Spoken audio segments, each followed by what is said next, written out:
JIS belum lolos verifikasi PT Liga Indonesia Baru, PT LIB. JIS yang katanya mahakarya, berstandar internasional itu belum lolos verifikasi.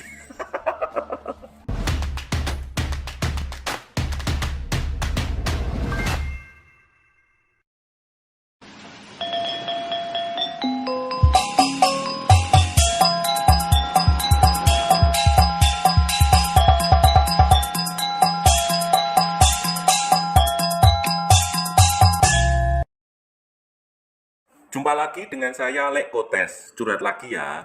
Saya tuh bingung dan penasaran ketika membaca jadwal pertandingan Liga 1 untuk tanggal 31 Juli 2022. Pada hari itu, Persija akan melawan Persis Solo, tempatnya di Stadion Patriot. Loh, kenapa bukan di JIS? Kan JIS sudah di grand launching, sudah diserahkan juga kepada The Jackmania. Apa karena pagar tribunnya roboh? Saya pun mencari tahu, dan memang dalam laman resmi Liga 1, home base atau kandang Persija tertulis Gelora Bung Karno atau GBK. Dengan demikian, jelas bahwa kandang yang dipilih oleh Persija adalah Gelora Bung Karno, yang berarti akan menyelenggarakan pertandingan kandang Persija. Lalu Stadion Patriot mengapa digunakan untuk melawan Persis? Stadion Patriot kemungkinan besar juga didaftarkan pihak Persija sebagai alternatif untuk menggelar pertandingan kandangnya. Memang regulasi untuk Liga 1 memungkinkan hal itu, mendaftarkan dua stadion sebagai penyelenggara pertandingan kandang setiap tim di Liga 1. Dalam kasus Persija, GBK kemungkinan besar digunakan untuk pertandingan besar, big match, yang menarik banyak penonton, sementara Stadion Patriot digunakan untuk pertandingan lainnya. Pertanyaannya, lalu bagaimana dengan JIS? Bisa tidak digunakan Persija untuk Liga 1? Kabar gembiranya adalah bisa, karena ada regulasi dalam Liga 1 di mana setiap tim boleh mengajukan tempat baru untuk menggelar pertandingan kandangnya. Dan dengan demikian Persija bisa saja mengajukan JIS untuk menjadi tempat pertandingan kandangnya. Pertanyaan berikutnya adalah mengapa JIS tidak segera diajukan? Jawabannya adalah JIS belum lolos verifikasi PT Liga Indonesia Baru, PT LIB.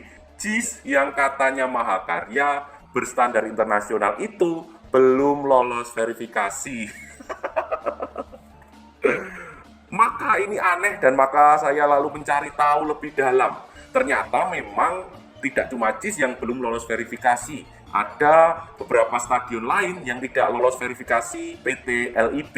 Sebut saja Stadion B.J. Habibie di Parepare dan Stadion Brawijaya Kediri yang belum lolos verifikasi karena kurang terangnya lampu.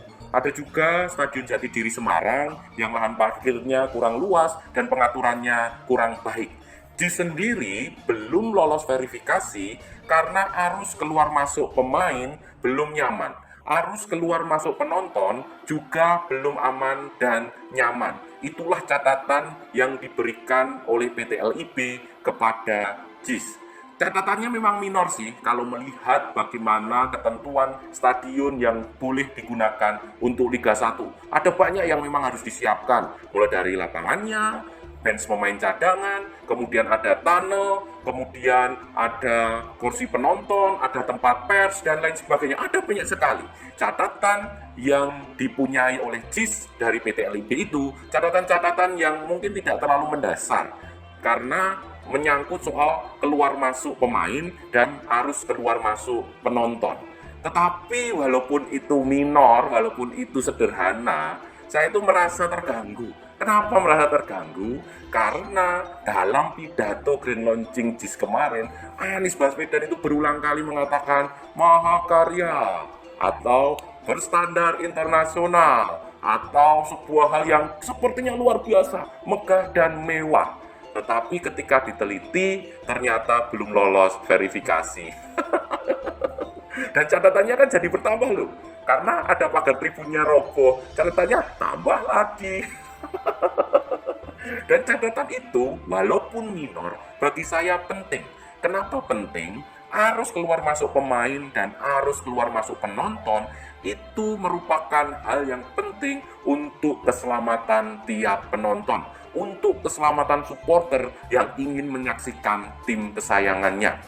Sebut saja kasus yang terakhir di mana ada 2 orang supporter Persib Bandung harus meninggal karena pengaturan penonton yang kurang baik di Gelora Bandung Lautan Api bulan Juni yang lalu pada penyelenggaraan Piala Presiden 2022. Itu menunjukkan bahwa arus keluar masuk penonton ini penting untuk keselamatan, penting untuk kenyamanan pemain maupun penonton.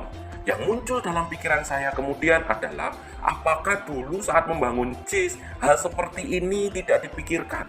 Apakah dulu saat membangun JIS yang penting itu mewah, megah, kelihatan, sehingga aspek keamanan dan keselamatan penonton tidak dipikirkan? Ini menambah lagi data bahwa keselamatan itu tidak terlalu dipikirkan dalam pembangunan JIS, karena sebelumnya kan pagar tribun penonton rubuh. Bayangkan kalau dalam sebuah pertandingan di mana sedang panas-panasnya, penonton sedang semangat-semangatnya, kemudian ada pagar tribun yang rubuh. Yang kena siapa? Penonton. Dan saat panas-panasnya, kemudian pertandingan selesai tapi penonton masih panas, kemudian keluar masuknya tidak diatur, lalu para penonton ini tawuran dan lain sebagainya, siapa lagi yang kena? Penonton. Pemain pun bisa kena kalau alur keluar masuknya tidak jauh dari penonton. Maka keselamatan sungguh tidak dipikirkan dalam pembangunan JIS ini. Maka dari sini kemudian saya berpikir, apakah memang JIS ini layak untuk menggelar pertandingan Liga 1? Kalau saya kok rasanya belum layak, karena kalau dibiarkan dan terus digunakan untuk pertandingan, bisa jadi jatuh korban, karena keselamatan dan keamanan penonton tidak terlalu dipikirkan. Makanya saya setuju kalau JIS ini harus dievaluasi menyeluruh. Kalau harus ada evaluasi yang sungguh-sungguh agar JIS ini bisa digunakan dengan baik, agar JIS ini kemudian tidak menghasilkan korban karena kurangnya manajemen arus keluar masuk penonton. Jangan sampai ada korban, baru ada evaluasi. Kan seringkali kita begitu.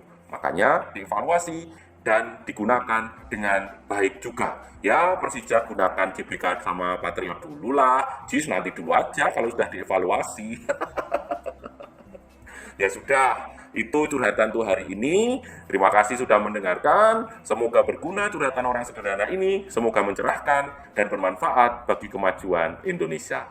Matur nuwun.